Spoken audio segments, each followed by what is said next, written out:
October 14, 1943. Over central Germany, 25,000 feet above the cloud layer, the air is thin and bitterly cold. Inside a B-17 bomber, engines thunder at full power, their steady vibration traveling through aluminum skin and bone alike. Oxygen masks hiss softly. Frost creeps along the edges of the gunner's windows. Below, contrails stretch across the sky in long, parallel lines, a rigid grid of aircraft moving with mechanical precision. Then the warning comes, small shapes rise from the sun, climbing fast. Japanese pilots had once believed bombers like these were slow, fragile machines, easy prey if attacked with speed and nerve. Many still believe it now. The fighters close in confidently, angling for head-on passes and rear approaches. Inside the formation, gun turrets rotate in near silence, dozens of .50 caliber barrels settle into alignment. The first tracers have not yet fired, but the geometry of the sky has already turned against the attackers. By the early years of the Second World War, aerial combat doctrine was shaped as much by assumption as by experience. For Japanese naval and army air forces, pre-war thinking centered on speed, maneuverability, and the individual skill of the pilot. Fighters were built lightly. Armor was sacrificed for range and agility. The belief was simple and deeply ingrained: a superior pilot, flying an agile aircraft, could destroy any enemy in the sky through aggression and precision. This doctrine had worked, at first in China during the late 1930s. Japanese pilots faced poorly coordinated opposition. In 1941 and early 1942, over Southeast Asia and the Pacific, they encountered Allied bombers that were lightly armed, often poorly escorted, and flown by crews still learning the realities of modern air war. Attacks were fast. Casualties were decisive. Confidence hardened into certainty. Across the Pacific, however, a different philosophy was taking shape. The United States Army Air Forces entered the war with a belief that air power could decide conflicts not through dogfights, but through sustained, industrial-scale destruction. Strategic bombing was not designed to win the sky through individual encounters. It was meant to grind an enemy down: factories, transport networks, fuel supplies, targets measured not in miles, but in output. At the center of this vision stood the heavy bomber. The B-17 Flying Fortress was not conceived as a dueling aircraft. It was slow compared to fighters. It climbed deliberately. It turned wide. But it carried something no previous bomber had brought into combat in such concentration: defensive firepower layered in every direction. Nose guns. Waist guns. Dorsal turrets. Tail guns. Each aircraft was a weapon, but together, they were something else entirely. Early combat reports from 1942 did little to challenge Japanese assumptions. Initial American bombing raids were limited in scale. Formations were small. The crews were inexperienced. Losses occurred. Fighters still closed in with confidence, expecting bombers to break apart under pressure. What Japanese planners did not yet grasp was that they were not facing a static enemy. American doctrine was built around iteration. Tactics were revised. Formations tightened. Guns were added, repositioned, synchronized. Training expanded at an industrial pace, just as aircraft production did. Every mission fed data back into the system. And slowly, almost imperceptibly at first, the balance in the air began to shift. The sky was becoming structured. Not chaotic, engineered. By mid-1942, the B-17 was no longer being treated as a single aircraft operating in isolation. It was becoming a component in a larger system, one that relied on geometry, timing, and mutual protection rather than speed or surprise. American planners understood that no bomber, regardless of armament, could survive sustained fighter attack alone. Survival depended on formation discipline so rigid it bordered on mechanical. Combat box formations emerged from this understanding. Bombers flew in stacked, staggered patterns, each aircraft positioned so its guns overlapped with those of its neighbors. What appeared from the ground to be a loose cloud of aircraft was, in fact, a carefully calculated lattice of interlocking fire. Any fighter approaching the formation was exposed not to one set of guns, but to many, converging from multiple angles at once. This was not immediately obvious to opposing pilots. Japanese fighter tactics emphasized decisive, close-range attacks. Pilots were trained to press in tightly, to aim for engines or cockpits, to rely on reflexes sharpened through relentless training. Against early war bombers, this approach had been lethal. Against the evolving American formations, it became increasingly dangerous. The technological mismatch grew clearer with each encounter. The .50 caliber Browning machine gun, standard on U.S. heavy bombers, fired a round capable of tearing through aircraft frames, fuel lines, and engines with brutal consistency. Unlike lighter caliber weapons, it did not require perfect placement. Near misses still shattered wings. Glancing hits still crippled fighters. Armor and self-sealing fuel tanks further tilted the balance. While American bombers absorbed damage and stayed airborne, many Japanese fighters could not. Designed for range and agility, they lacked protection. A single burst was often enough. Yet intelligence assessments lagged behind reality. Japanese reports continued to describe American gunners as defensive obstacles rather than primary threats. Losses were attributed to bad luck, poor approach angles, or pilot error, not to a fundamental change in the nature of bomber warfare. Leadership hesitated to revise doctrine that had once delivered overwhelming success. Meanwhile, the Americans refined relentlessly. Crew coordination drills became standardized. Gunners trained to fire in controlled bursts, tracking targets across shared fields of view.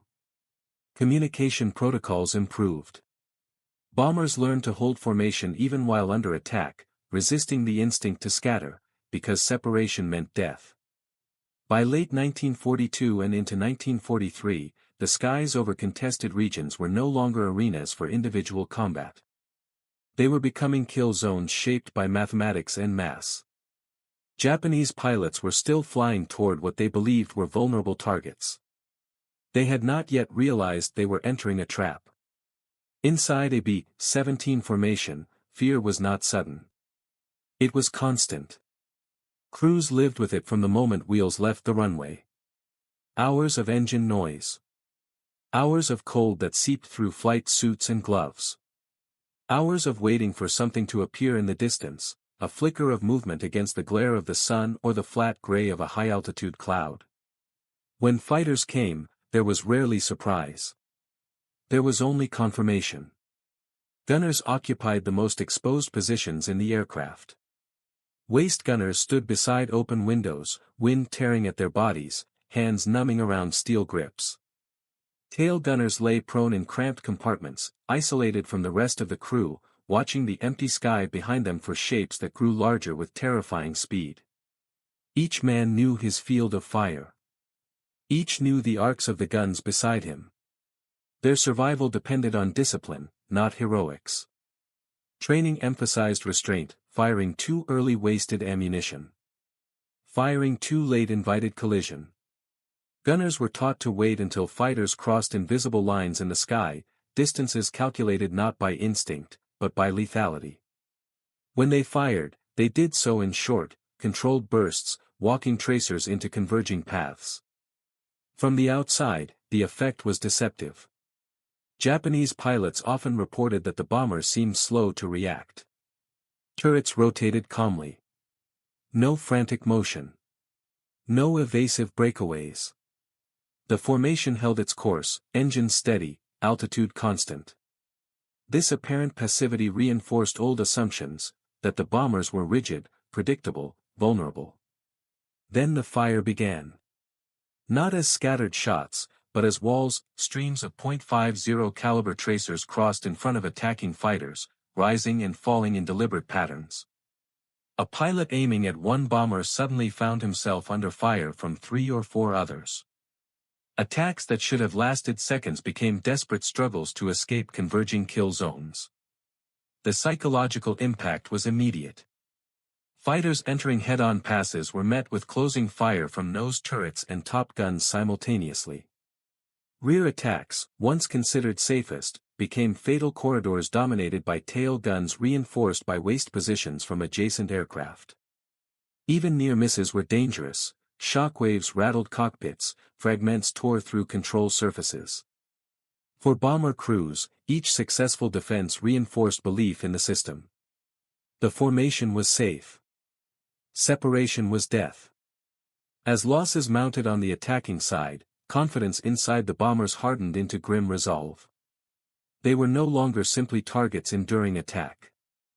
They were participants in a larger mechanism, one that converted discipline into survival. And yet, for Japanese pilots watching comrades fall, the question was beginning to form. If courage and skill were no longer enough, what was it? From the cockpit of a Japanese fighter, the encounter looked very different, and increasingly bewildering. Pilots had been trained to believe that aggression solved most problems in the air. Close distance. Commit fully. Strike hard. In earlier battles, this philosophy had delivered results. Bombers burned. Crews bailed out. Fighters returned with ammunition spent and confidence intact. Against American heavy bomber formations, that logic began to fail. Approach speeds were high, closing distances measured in seconds. A fighter lining up a head-on attack expected to fire first, to shatter the cockpit or engines before the bomber could respond effectively. Instead, pilots found themselves flying into concentrated fire almost immediately. Tracers appeared earlier than expected.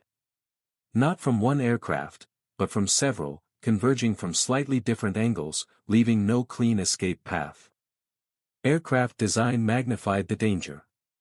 Many Japanese fighters carried limited armor and lacked self-sealing fuel tanks. Weight savings improved range and maneuverability but offered little margin for error. A single .50 caliber hit could ignite fuel vapor, sever control cables, or tear through spars. Pilots who survived initial bursts often found their aircraft uncontrollable seconds later. Reports from returning pilots described the same phenomenon repeatedly. The bombers did not scatter. They did not panic. They absorbed damage and continued forward, their defensive fire intensifying rather than collapsing under pressure. Losses during interception missions climbed sharply, even as bomber formations remained largely intact. Leadership struggled to reconcile these accounts with doctrine. Some commanders argued that pilots were attacking incorrectly, too close, too directly, without sufficient coordination. Others insisted the problem lay in numbers, calling for larger interception forces. Rarely was the core assumption questioned, that heavy bombers were inherently vulnerable if pressed hard enough. Technological imbalance compounded the issue. Japanese fighter armament, often optimized for dogfighting, was less effective against large, rugged aircraft. Cannon rounds could destroy bombers but required stable firing solutions, difficult to achieve while flying through dense defensive fire. Meanwhile, American bombers could afford to miss. Volume compensated for precision. Morale began to erode. Pilots spoke of walls of bullets and invisible barriers around the formations. Attacks that once felt decisive now felt futile. The psychological shift was subtle but profound. Confidence gave way to calculation, calculation to hesitation. And hesitation, in combat, was lethal. By the time the command acknowledged the scale of the problem, losses had already reshaped the air war. The bomber was no longer a passive target. It had become a moving fortress, not because of one aircraft, but because of many acting as one. The moment was approaching when this realization would no longer be denied. The next encounter would force it into the open. By 1943, the confrontation between doctrine and reality reached its breaking point. American bomber operations expanded in scale and frequency. Formations grew larger. Routes pushed deeper into heavily defended airspace. What had once been probing raids became sustained campaigns, forcing repeated interceptions under increasingly unfavorable conditions for the attackers. One mission followed another with grim regularity. Fighters climbed to altitude, engines straining, pilots rehearsing attack profiles they had flown dozens of times before. From a distance, the bomber streams appeared unchanged, steady, slow, almost indifferent. But as interceptors closed, the sky transformed. The first attack still came head-on. It was the fastest approach. The shortest exposure time. The tactic that doctrine insisted remained valid. Fighters surged forward, guns firing, pilots bracing for the moment of crossing. Instead of a brief exchange, they entered a storm. Defensive fire arrived sooner, thicker, more coordinated than before. Aircraft were struck before they could break away. Some vanished in midair. Others rolled inverted, streaming smoke, disappearing downward in long spirals. Rear attacks followed, once the safest option. They proved no better. Tail guns locked on early. Waist guns from adjacent bombers joined in. A fighter lining up on one aircraft found itself under fire from behind, above, and to the side simultaneously. Escape required violent maneuvers that destroyed aim and bled energy, leaving damaged aircraft easy prey for follow-on fire. Losses mounted within minutes. After-action reports began to show a pattern that could no longer be dismissed as coincidence or pilot error. Interception units were losing aircraft at rates that could not be sustained. Veteran pilots were failing to return. Survivors described identical conditions regardless of location or weather. The formations were killing attackers before attacks could be completed. Meanwhile, inside the bomber streams, crews sensed the change. Radio chatter grew quieter, more controlled. Gunners reported confirmed hits with increasing frequency. Aircraft returned with damage, but returned. The system was working. What had once been theory had hardened into practice, proven not in tests, but in blood. Commanders on the attacking side faced an impossible choice. Continue pressing attacks that were bleeding units dry or concede the sky to formations that could not be broken by existing tactics. Adjustments were attempted, altered approach angles, massed attacks, increased aggression, but none addressed the core problem.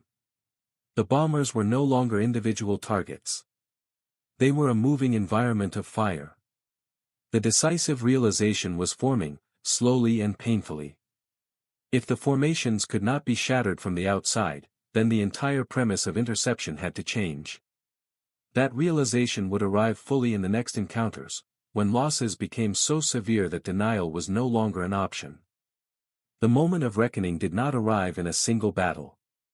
It arrived cumulatively, mission after mission, loss after loss, until the numbers themselves became impossible to ignore. Interception units began sorties with confidence and returned depleted. Aircraft counts no longer matched takeoff rosters. Experienced pilots, men who had survived earlier phases of the war, failed to reappear. Replacement crews arrived with less training, fewer hours, and growing awareness of what awaited them above the bomber streams. Attempts to adapt came too late and at too great a cost. Some formations tried coordinated mass attacks, overwhelming the bombers with sheer numbers. The result was catastrophic congestion.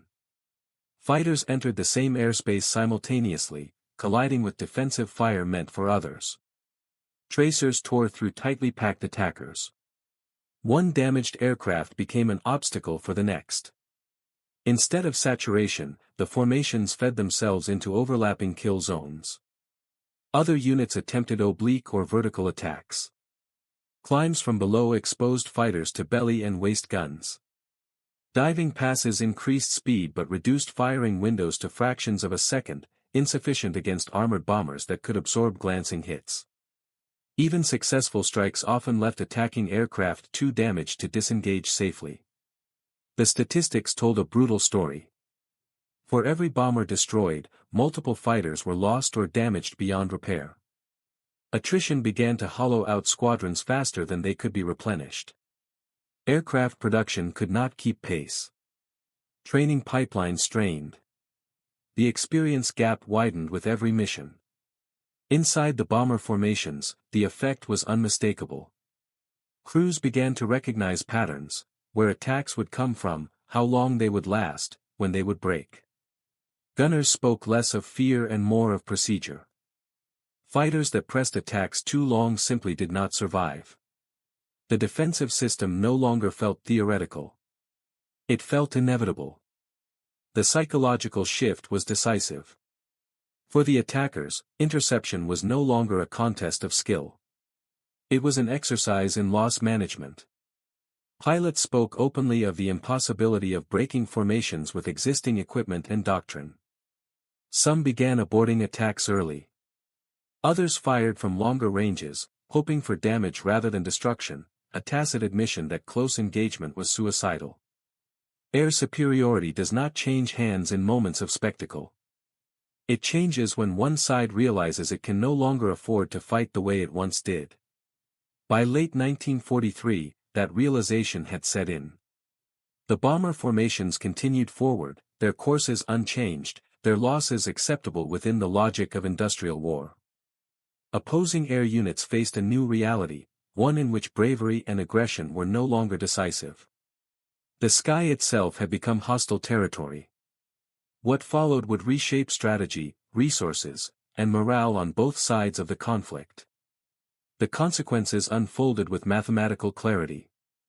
Interception losses accumulated faster than aircraft and pilots could be replaced. Units that had once flown daily sorties were forced to reduce operational tempo, not because of fuel shortages or lack of orders, but because there were too few serviceable aircraft and too few experienced men left to fly them. Squadron rosters thinned. Training commands rushed replacements forward with fewer hours and less preparation, accelerating the cycle of attrition. Strategically, the implications were severe. Heavy bomber formations were no longer merely penetrating defended airspace, they were doing so repeatedly, predictably, and with growing confidence. Each successful mission validated the American approach, mutual defense, mass, and industrial endurance. The bombers did not need to be invulnerable. They only needed to make interception unsustainable. Commanders on the defending side were forced into adaptation under pressure. New interception methods were proposed, heavier weapons, revised approach profiles, experimental tactics designed to attack from outside the densest fields of fire. Some showed limited promise. None reversed the underlying imbalance. Each adjustment required time, resources, and trained personnel that were already in short supply. Meanwhile, the bomber crews kept flying. Aircraft returned riddled with holes, engines damaged, control surfaces shredded, yet they returned. Ground crews patched aluminum skin, replaced gun barrels, refueled, rearmed, and sent the same aircraft back into the air days later. Damage that once would have grounded bombers permanently became routine. Survival rates stabilized, even as missions grew longer and targets more heavily defended. The psychological effect was profound. For bomber crews, confidence replaced uncertainty. Losses were mourned, but fear became managed rather than paralyzing. The system worked often enough to trust. Gunners spoke in terms of probabilities and angles, not desperation. Pilots held formation even when instincts screamed to break away. For those tasked with stopping them, morale eroded in quieter ways. Pilots no longer spoke of victory in interception. They spoke of survival. Missions became exercises in endurance rather than aggression. Each encounter with the bomber streams reinforced the same lesson: existing methods could not break what had become a moving fortress of interlocking fire. The air war had crossed a threshold. And the effects of that crossing were only beginning to shape the final stages of the conflict. As the imbalance widened, its effects rippled far beyond individual missions. Air defense resources were diverted into increasingly desperate solutions. More aircraft were assigned to interception at the expense of other fronts. Fuel, already scarce, was burned in high-altitude climbs that ended in brief, costly engagements. Training hours were cut to keep units operational, further reducing combat effectiveness. The system fed on itself. American bomber operations, by contrast, became increasingly methodical. Losses were calculated, accepted, and absorbed within a framework of overwhelming production. Aircraft factories replaced damaged bombers faster than they could be destroyed. Crews rotated through training pipelines refined by combat feedback. Tactical manuals evolved continuously, incorporating lessons from every mission. The air war was no longer reactive. It was procedural. The long-term consequences were decisive. Sustained bomber presence forced strategic choices on the defending side. Industrial centers faced repeated disruption. Transportation networks suffered cumulative damage. Repair crews worked under constant threat, never fully restoring capacity before the next wave arrived. Airfields themselves became targets, further degrading interception capability. Psychologically, the shift was irreversible. Pilots who once approached bomber streams with confidence now did so with calculation and restraint. Engagements were shorter. Attacks were more cautious. The language of reports changed, fewer claims of decisive action, more references to overwhelming fire and unacceptable risk. The myth of the vulnerable bomber had collapsed under the weight of experience. For the bomber crews, the war in the air settled into a grim routine. Missions remained deadly. Aircraft still fell. Men still died. But the sense of helplessness that had haunted early operations faded. They understood the rules of survival. Stay in formation. Trust the guns. Trust the men beside you. This was not heroism in the traditional sense. It was endurance. By the time new technologies and escort tactics would further tip the balance, the outcome in this arena was already clear. The age of individual interception had given way to industrialized aerial combat, a contest measured not in duels, but in systems. The final meaning of that shift would only become clear with distance and reflection. What unfolded in the skies during this phase of the war was not simply a clash between aircraft. It was a confrontation between ways of thinking. For years, air combat had been imagined as a contest of individual excellence, pilot against pilot, reflex against reflex. Skill mattered. Courage mattered.